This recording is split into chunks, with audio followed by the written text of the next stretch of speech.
Drama begins when a generational rivalry between two families begins. On one side, Yoon Jae-ho, a 34th generation descendant of the Yoon family, and on the other, Suk Ban-hui, a descendant of the Suk family. They were fiercely battling for the heart of a beautiful woman who, after a tie in their competition, ended up choosing Ban-hui of the Suk family.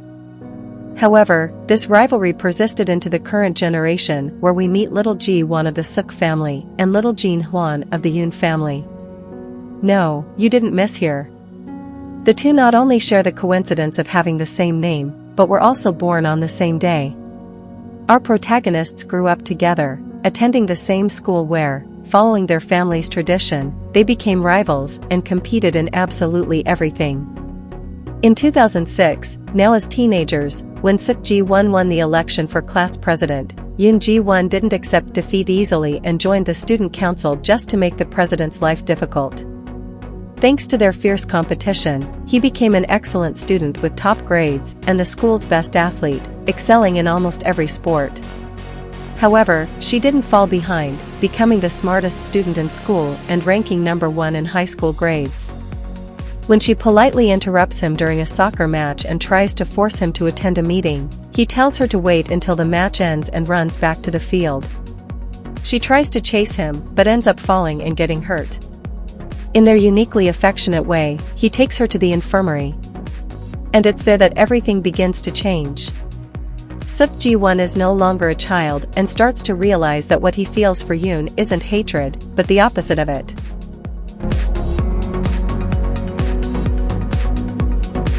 However, when he arrives at the meeting, he realizes he's not the only one with feelings for her. As another student confesses to her in front of the entire student council. The next day, he's happy to learn she rejected the boy, saying she thinks dating must be boring. However, his relief is short-lived as he discovers that other boys are also interested in her. Sensing the danger, he takes advantage of her constant bragging about outperforming him in test scores and proposes a bet, claiming that this time he will score higher than her. She then states that if he loses, he will have to call her older sister throughout high school, and he agrees. But in return, he says that if she loses, she'll have to be his girlfriend.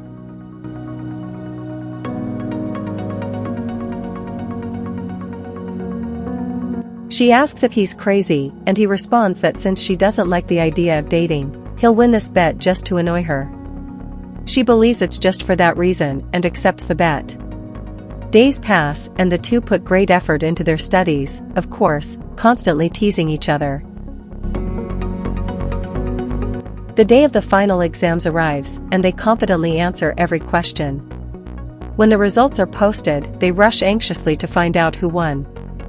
Not just them, but the entire school is curious about the outcome of this bet.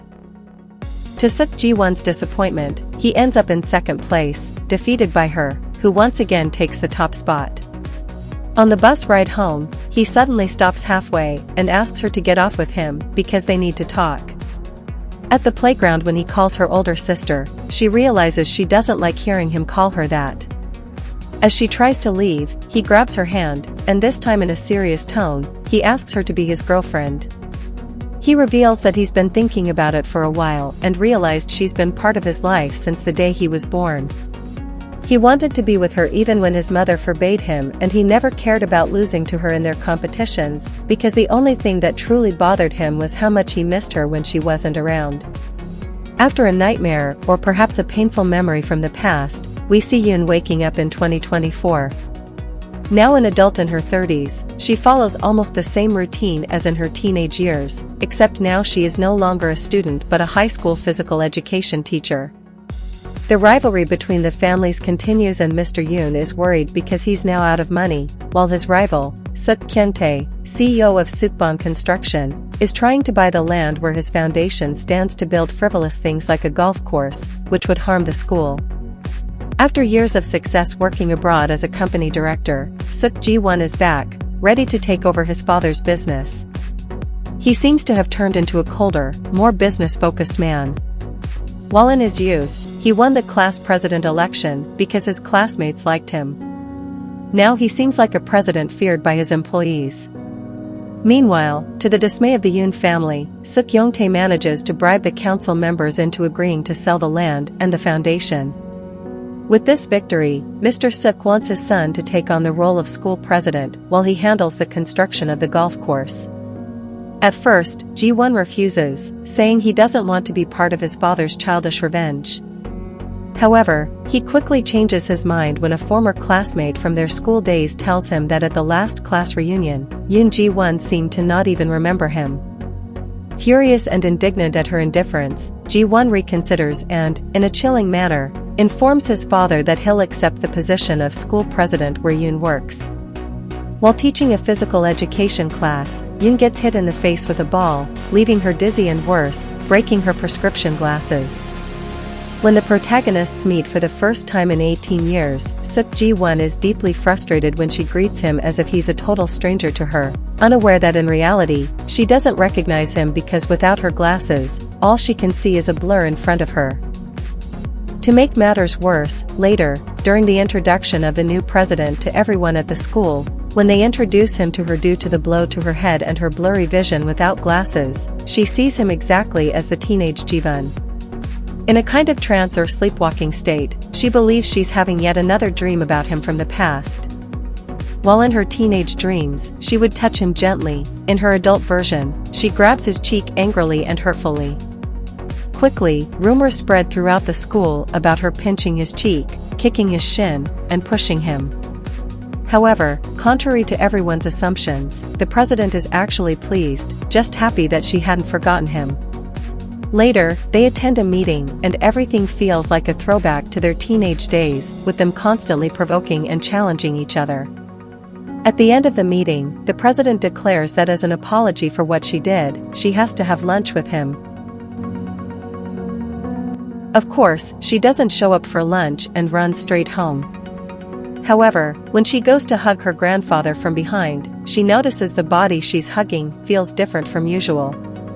To her surprise, Ji-won is there. At least even in such a situation, Ji-won is polite enough to greet her grandfather. He knew Yoon wouldn't come to lunch and would instead run home. Mr. Yoon invites him to have lunch together and tries to persuade him to convince his father to change his mind about the golf course construction. Ji-won, however, says that due to ethical reasons, he cannot share his personal opinion and that he doesn't yet have the power to interfere in the company's operations. At night, when they are each in their respective rooms, it becomes clear that there are still unresolved feelings between them. She recalls the hug and how it felt to have him so close again while he tosses and turns in bed, tormented by the realization that his feelings for her remain just as strong as they were years ago. The next day, a trainee teacher arrives at the school, a famous former athlete named Gong Moon-soo, who is surprised that Yoon Ji-won doesn't recognize him. That evening when everyone gathers for a department dinner, the young man passes out drunk after just one drink.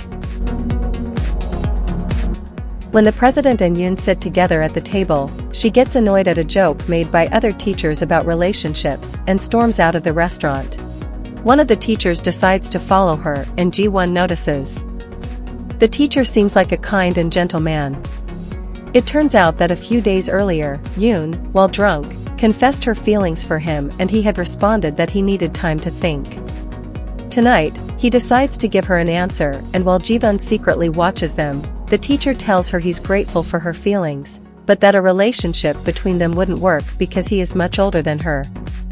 Instead of feeling happy about the rejection, Ji-won feels sad seeing her cry and suffer. When the teacher apologizes and tries to console her, she reveals that she isn't crying because of his rejection, but because she's ashamed of the direction her life has taken. When they say their goodbyes and she's about to leave, Ji-won panics, stumbles, and falls, getting stuck in a bucket. Hearing the noise, Yoon gets startled. But with no other choice, Ji-won accepts the embarrassment and calls out to her for help. When she sees him, she's furious that he was spying on her. Ji-won explains that he had gone outside to smoke and when they arrived, he froze and decided to hide. During his explanation, he accidentally let slip the anger he felt seeing that old man hurt her. Yoon then asks why he came back to this town, to this school, to her life. She asks if he came back just to mock her and laugh at her pathetic life while he became a successful man. She shouts that she hates him and walks away, leaving him stuck in the bucket, having to free himself and return to the table on his own. When he gets back, he overhears a discussion among the teachers about a specific flower. Some argue that it will bloom while others believe it won't. Yoon confidently declares that it won't bloom. Just like in their teenage years, Jiwon seizes the opportunity for a bet. If the flower blooms and she wins, he'll resign from his position as school president. But if it doesn't bloom and he wins, she'll have to be his girlfriend. Here ends part 1 of the drama. Don't forget to hit the like and subscribe button and check out our other selection of recaps.